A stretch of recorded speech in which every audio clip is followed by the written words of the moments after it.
ये कहानी पीटर नाम के एक लड़के के ऊपर आधारित है जिसका पप्पू 27 साल बाद खड़ा होता है और फिर वो एक पागल कुत्ते की तरह लड़कियों को घोड़ी बनाने के लिए उन पे टूट पड़ता है। अब पीटर कितनी लड़कियों को घोड़ी बना पाता है ये हम आज की इस एक्सप्लेनेशन में देखने वाले हैं। आज मैं जिस फिल्म को एक्सप्लेन करने वाला हूँ उसका नाम है द लेट ब्लूमर और ये फिल्म 2016 में रिलीज हुई थी। मूवी की शुरुआत में हम पीटर को देखते हैं जो एक घपाघप का थेरेपिस्ट होता है। वहीं हम एक खूबसूरत लड़की को देखते हैं जो पीटर के क्लिनिक में अपना इलाज कराने आई होती है। फिर वो लड़की पीटर को बताती है कि वो बस हमेशा लड़कों के साथ घपाघप करने के बारे में ही सोचती रहती है। इस पर पीटर उस लड़की को अपनी एक बुक रिकमेंड करता है और बताता है कि इन सब चीजों के अलावा भी ऐसी बहुत सी चीजें हैं जिससे तुम खुश रह सकती हो। पीटर उस लड़की को ये भी बताता है कि मैंने खुद 27 साल में किसी भी लड़की के साथ घपाघप नहीं किया और ना ही किसी लड़की की तरफ अट्रैक्ट हुआ। इसके बाद पीटर अपने घर पर आता है और वहाँ पर वो अपने दो दोस्त ल्यूक और रीच से मिलता है। पीटर ने अपने दोस्तों को अपने घर की चाबी दे रखी थी इसलिए वो कभी भी पीटर के घर पर आ जाते थे। फिर पीटर अपने दोस्तों को बताता है कि वो अपनी पड़ोसी मिशेल के घर पर जा रहा है क्योंकि उसके घर पर आज रात पार्टी है और उसने पीटर को इनवाइट किया है। इसके बाद पीटर मिशेल के घर पर जाता है और वो वहाँ पर मिशेल के बॉयफ्रेंड चार्ली से मिलता है। चार्ली अपने काम में इतना ज्यादा बिजी रहता है कि वो मिशेल को कभी भी टाइम नहीं दे पाता।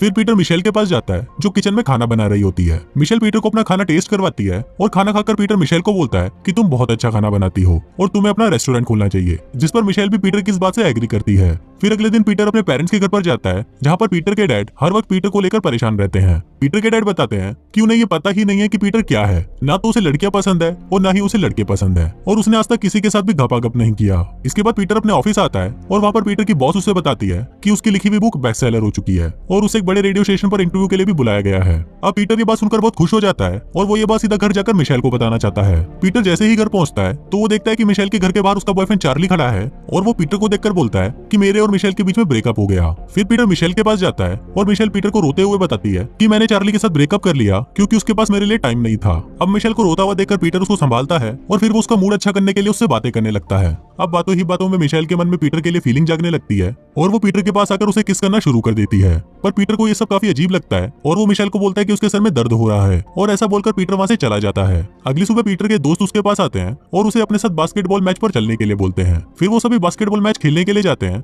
और खेलते वक्त अचानक बॉल पीटर के गोटों पर लग जाती है और वो वहीं पर ही बेहोश हो जाता है। इसके बाद पीटर को हॉस्पिटल लेके जाया जाता है और वहाँ पर डॉक्टर उसके गोटों को देखकर बोलता है कि ये तो बहुत छोटे हैं। फिर पीटर डॉक्टर को बोलता है कि उसके सिर में बहुत तेज दर्द हो रहा है तो डॉक्टर उसके सिर का सीटी स्कैन करते हैं। अगली सुबह डॉक्टर पीटर के पास उसकी रिपोर्ट लेकर आते हैं और उसे बताते हैं कि उसके सिर में एक ट्यूमर है जिसकी वजह से उसके शरीर में टेस्टोस्टेरोन हार्मोन नहीं बन पा रहे। फिर डॉक्टर पीटर को बोलते हैं कि एक ऑपरेशन से उसका ये ट्यूमर निकाल दिया जाएगा और वो फिर से वापस नॉर्मल हो जाएगा। अब ये बात सुनकर पीटर बहुत खुश हो जाता है और वो ऑपरेशन के लिए तैयार हो जाता है। ऑपरेशन सक्सेसफुल होने के बाद पीटर अपने घर पर आता है जहाँ पर उसकी मॉम उसका ख्याल रखती है। इसके कुछ दिनों बाद पीटर एक एडल्ट मैगजीन देखकर अपना छोटा चेतन खड़ा करने की कोशिश करता है पर उसका छोटा चेतन खड़ा हो ही नहीं पाता। फिर जब ये बात पीटर के दोस्तों को पता चलती है तो वो पीटर के घर एक स्ट्रिपर को लेकर आते हैं जिससे वो एक्साइटेड हो जाए और उसका छोटा चेतन खड़ा हो जाए। फिर इसके बाद वो स्ट्रिपर पीटर को एक्साइटेड करने की कोशिश करती है पर पीटर का छोटा चेतन तो जैसे लंगड़ा हो गया था, साला खड़ा ही नहीं होता और उन लोगों का ये प्लान भी फ्लॉप हो जाता है। फिर अगली सुबह जब पीटर उठकर नीचे आता है तो उसके डैड देखते हैं कि पीटर का छोटा चेतन खड़ा हो गया है पर पीटर को इससे काफी शर्म आ रही होती है और उसके मॉम और डैड खुशी के मारे नाच रहे होते हैं।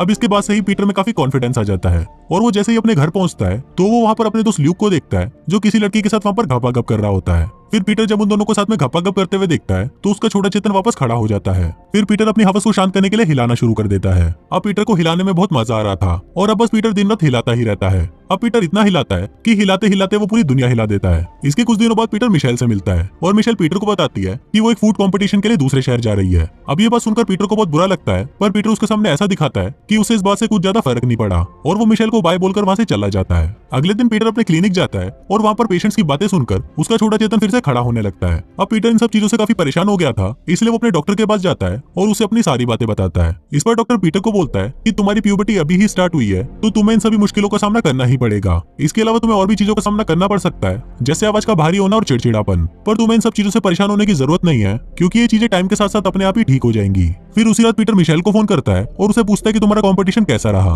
पर मिशेल पीटर को अपने पार्टनर के बारे में बताने लगती है जिसको सुनकर पीटर को बहुत जलन महसूस होती है और वो फोन काट देता है। अगले दिन पीटर अपने इंटरव्यू के लिए जाता है पर इंटरव्यू के दौरान उसकी आवाज भारी होने लगती है जिससे पीटर काफी परेशान हो जाता है और वो इंटरव्यू को बीच में ही छोड़कर वहां से अपने घर आ जाता है। घर आने पर पीटर अपने पेरेंट्स को इस बारे में बताता है तो पीटर के डैड उसे बताते हैं कि तुम्हारी प्यूबर्टी के चलते तुम्हें ये सब प्रॉब्लम्स तो आएंगी ही और तुम्हें इनका सामना करना पड़ेगा। अब पीटर हर किसी से सेम बात सुनकर बहुत चिढ़ जाता है और वो गुस्से में वहां से चला जाता है। अगले दिन पीटर अपने दोस्तों के साथ घूम रहा होता है तो उनमें से एक दोस्त रिच पीटर को बोलता है कि कुछ दिनों बाद मेरी और मेरी वाइफ की एनिवर्सरी है तो क्या तुम उस रात मेरे बच्चों का ध्यान रख सकते हो, क्योंकि उस रात मैं अपनी वाइफ के साथ एक रेस्टोरेंट में डिनर के लिए जाऊंगा। अब क्योंकि रिच पीटर के बचपन का दोस्त था इसलिए पीटर उसे हाँ बोल देता है। इसके बाद जब पीटर अपने घर पर आता है तो वहाँ पर उसका पड़ोसी डॉश उसे बोलता है कि तुमको टिंडर ज्वाइन कर लेना चाहिए। क्योंकि वहाँ पर तुम नई नई लड़कियों के साथ घपाघप कर सकते हो। पीटर ये सुनकर सोचता है कि जब तक मिशेल नहीं आती तब तक उसकी घपाघप करने की प्रैक्टिस भी हो जाएगी, और फिर वो टिंडर ज्वाइन कर लेता है। इसके बाद वो नई नई लड़कियों से मिलता है और उनके साथ घपाघप करता है। अब ऐसे ही कुछ दिन बीत जाते हैं और हम पीटर को देखते हैं जो अपने क्लिनिक से घर आता है। घर आते वो चार्ली को देखता है जो मिशेल के घर के बाहर फूल लेकर खड़ा था।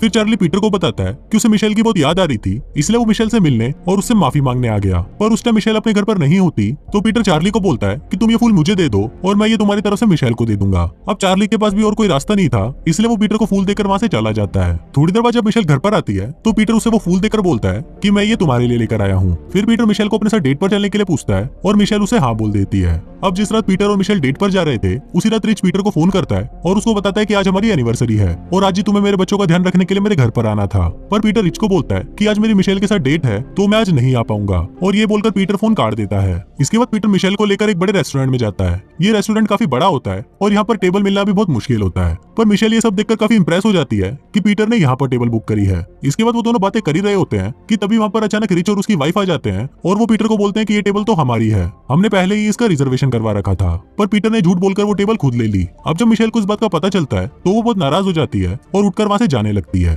फिर पीटर मिशेल के पास आता है और उसे समझाने की कोशिश करता है, पर मिशेल पीटर को बोलती है कि मुझे पता है कि वो फूल भी तुम नहीं लाए थे, बल्कि वो फूल चार्ली ने भेजे थे, पर फिर भी मैंने तुमको कुछ नहीं कहा क्योंकि मुझे लगा कि तुम एक अच्छे लड़के हो और मैं तुमसे प्यार करने लगी थी, पर अब तुम जैसे हो गए हो मुझे ये देखकर बिल्कुल भी अच्छा नहीं लग रहा। और ये बोलकर मिशेल वहाँ से चली जाती है। फिर अगले दिन पीटर क्लिनिक जाता है और वहाँ पर वो एक पेशेंट से बात कर रहा होता है, और वो पेशेंट पीटर को बोलती है कि मुझे तुम्हारे साथ घपाघप करना है। अब पीटर उसकी इच्छा पूरी करने के लिए उसके पास आता है और वो जैसे ही अपनी पैंट उतारने लगता है तभी उसकी बॉस उसे ऐसा करते हुए देख लेती है और उसे जॉब से निकाल देती है। अब इसके बाद से ही पीटर बहुत ज्यादा परेशान रहने लगता है, इसलिए वो एक दिन अपने डैड से बात करने उनके पास जाता है। फिर पीटर के डैड उसको बताते हैं कि तुम्हें इस उम्र में बहुत सारी परेशानियों का सामना करना पड़ेगा और तुम हर परेशानी से डरकर ऐसे गिव अप नहीं कर सकते, इसलिए तुम्हें हमेशा आगे बढ़ते रहना चाहिए। अब अपने डैड की बात सुनकर पीटर में चेंजेस होना शुरू हो जाते हैं, और अब इसके कुछ दिनों बाद पीटर एक टॉक शो पर जाता है और वहाँ पर वो सबको बताता है कि उसकी लिखी हुई बुक बिल्कुल बकवास है और तुम लोगों का जब मन करे तब घपाघप कर सकते हो और किसी को भी अपनी हवस को दबाना नहीं चाहिए। अब ये सुनकर सभी लोग बहुत ज्यादा खुश होते हैं और पीटर को बहुत अप्रिशिएट करते हैं। इसके बाद पीटर अपने दोस्त रिच के पास जाता है और उससे माफी मांगता है। अब रिच पीटर के बचपन का दोस्त था,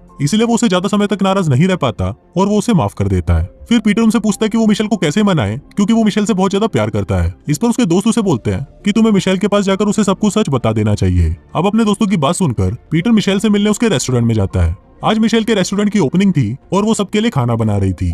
फिर पीटर मिशेल के पास आता है और उसको बताता है कि उसकी प्यूबर्टी 27 साल बाद फूटी थी, जिस वजह से वो ये सब हरकतें कर रहा था। फिर पीटर मिशेल को बताता है कि वो उसे बहुत प्यार करता है और वो उससे शादी करना चाहता है। अब पीटर की ये बातें सुनकर मिशेल उसे माफ कर देती है और वो उसे शादी के लिए भी हाँ कर देती है, और कुछ इसी तरह से ये फिल्म यहीं खत्म हो जाती है।